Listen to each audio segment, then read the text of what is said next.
नमस्कार, मी राधा स्वागत करते तुमचं राधास मॅजिक किचन या आपल्या यूट्यूब चॅनेलवर। तर आज आपण पाहणार आहोत काकडीचा कुरकुरीत डोसा कसा बनवायचा। आजपर्यंत तुम्ही काकडीची कोशिंबीर बऱ्याचदा खाल्ली असेल, पण असा काकडीचा डोसा कधीच खाल्ला नसेल आणि त्यासोबत झटपट तयार होणारी ही चटणी। तर कसा बनवायचा हा डोसा आणि चटणी यासाठी रेसिपी अगदी शेवटपर्यंत नक्की पहा। चला तर मग रेसिपीला सुरुवात करूया। तर सर्वात अगोदर एका मिक्सरच्या भांड्यामध्ये 1 कप फुटाण्याची डाळ, थोडीशी स्वच्छ धुवून घेतलेली मूठभर कोथिंबीर, चवीनुसार मीठ आणि बारीक चिरून घेतलेली हिरवी मिरची घालायची आहे आणि थोडंसं पाणी घालून इथे आपण हे मिक्सरला बारीक करून घेणार आहोत। आता हे बारीक केल्यानंतर पाहू शकता या पद्धतीची चटणी इथे तयार झालेली आहे। तुम्हाला जर चटणी पातळ हवी असेल तर इथे तुम्ही यामध्ये आणखीन थोडासा पाण्याचा वापर इथे करू शकता। तर ही तयार झालेली चटणी इथे आपण एका बाउलमध्ये काढून घेणार आहोत। इथे मी ही चटणी थोडीशी दाटसर आणि घट्टच ठेवलेली आहे। तर इथे आपण ओल्या नारळाचा वापर न करता झटपट अशी चटणी तयार केलेली आहे। आता ही तयार केलेली चटणी आपण एका साईडला ठेवून देणार आहोत। यानंतर इथे आपण एका बाउलमध्ये एक काकडी स्वच्छ धुवून घेतलेली ही एका छोट्या किसणीच्या साहाय्याने या पद्धतीने किसून घ्यायची आहे। काकडी इथे आपल्याला किसूनच घ्यायची आहे। तोपर्यंत जर तुम्ही आपल्या चॅनलवरती नवीन आला असाल तर नक्कीच आपल्या चॅनलला सबस्क्राईब करा आणि सबस्क्राईबच्या पुढचे बेल आयकॉनचे बटन दाबा, जेणेकरून इथून पुढच्या छान छान रेसिपीज सर्वात अगोदर तुम्हाला पाहायला भेटतील। आता इथे मी ही एक संपूर्ण काकडी इथे छोट्या किसणीच्या साहाय्याने किसून घेतलेली आहे। तर पाहू शकता या पद्धतीने अगदी बारीक आणि पातळ अशी काकडी इथे किसलेली आहे। आता ही किसून घेतलेली काकडी इथे आपण एका मिक्सरच्या भांड्यामध्ये काढून घेणार आहोत। तर तुम्ही म्हणाल ही काकडी आपल्याला मिक्सरच्या भांड्यामध्ये बारीक करायची होती तर किसून का घेतली? तर इथे आपण काकडी यासाठी किसून घ्यायची आहे, डोसा करताना इथे आपले या काकडीचे थोडेसे ओबडधोबड मोठे काप यामध्ये राहणार नाहीत। आता यानंतर स्वच्छ धुवून कोथिंबीर आपण यामध्ये घातलेली आहे आणि 1 कप रवा इथे मी यामध्ये घातलेला आहे। रवा इथे मोठा किंवा बारीक कोणताही वापरू शकता। चवीनुसार मीठ आपण यामध्ये घातलेलं आहे आणि अगदी 2 चमचे थोडंसं आंबटसर दही यामध्ये घालायचं आहे।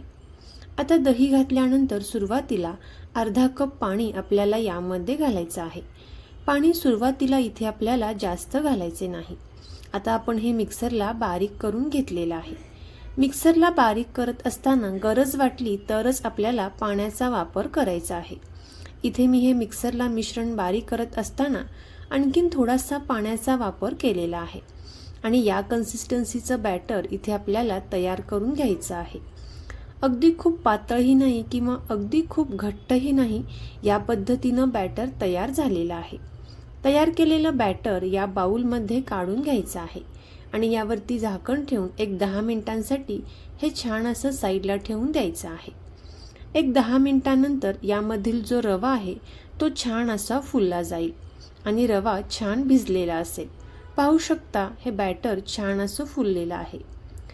चमच्याने इथे आपण हे एकदा चांगलं मिक्स करून घेणार आहोत। आता हे चांगलं मिक्स केल्यानंतर अगदी चिमूटभर असा बेकिंग सोडा यामध्ये घातलेला आहे आणि यावरती थोडंसं पाणी घालून घ्यायचं आहे। आता पाणी घातल्यानंतर आपल्याला हे बॅटर चांगलं मिक्स करून घ्यायचं आहे। ज्या पद्धतीने आपण तांदळाचा आणि डाळीचा डोसा तयार करण्यासाठी बॅटर तयार करतो, अगदी त्याच पद्धतीनं इथे आपल्याला हे बॅटर तयार करून घ्यायचं आहे। तर रेसिपी तुम्ही इथपर्यंत पाहत आलाच आहात तर नक्कीच या रेसिपीला लाईक करा आणि चॅनेलला सबस्क्राईब करायला मात्र अजिबात विसरू नका। आता हे बॅटर छान असं तयार झालेलं आहे। पाहू शकता तुम्ही याची कन्सिस्टन्सी। लगेचच इथे आपण डोसे तयार करायला घेऊयात। इथे आपण डोसा तव्याला छान असं तेल लावून घेतलेलं आहे। तेल छान लावून झाल्यानंतर यावरती आपण थोडासा पाण्याचा शिंतोडा द्यायचा आहे। आता पाण्याचा शिंतोडा दिल्यानंतर एका टिश्यू पेपरच्या किंवा एका स्वच्छ रुमालाने इथे आपल्याला हा जो तवा आहे तो छान असा क्लीन करून घ्यायचा आहे। आता गॅसचा फ्लेम इथे आपल्याला फुल ठेवायचा आहे आणि 1 चमचा बॅटर इथे आपण यावरती टाकणार आहोत. सुरुवातीला इथे तुम्हाला हा डोसा टाकताना हे बॅटर थोडंसं घट्ट वाटेल आणि डोसा देखील थोडासा जाड वाटेल, पण जसजसा हा डोसा छान असा भाजला जाईल तसा तो आपोआप पातळ असा होत जातो. तर मंद आचेवरती इथे आपण एक 5 ते 7 मिनिटांपर्यंत हा डोसा छान असा भाजून घ्यायचा आहे. पाहू शकता याला कलर देखील छान असा मस्त आलेला आहे आणि जाळी देखील छान आलेली आहे. हा डोसा भाजत असताना आपल्याला मंद आचेवरती भाजायचा आहे.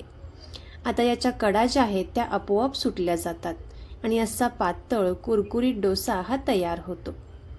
पाहू शकता अगदी 10 मिनिटांमध्ये इथे आपण हा काकडीचा कुरकुरीत डोसा तयार केलेला आहे. तर तुम्ही सुद्धा याच पद्धतीने असा काकडीचा कुरकुरीत डोसा नक्की ट्राय करून पहा आणि कसा झाला ते कमेंट करून नक्की सांगा. तुम्हाला जर ही रेसिपी आवडली असेल तर नक्कीच आपले मित्र मैत्रिणी आणि नातेवाईकांसोबत शेअर करा.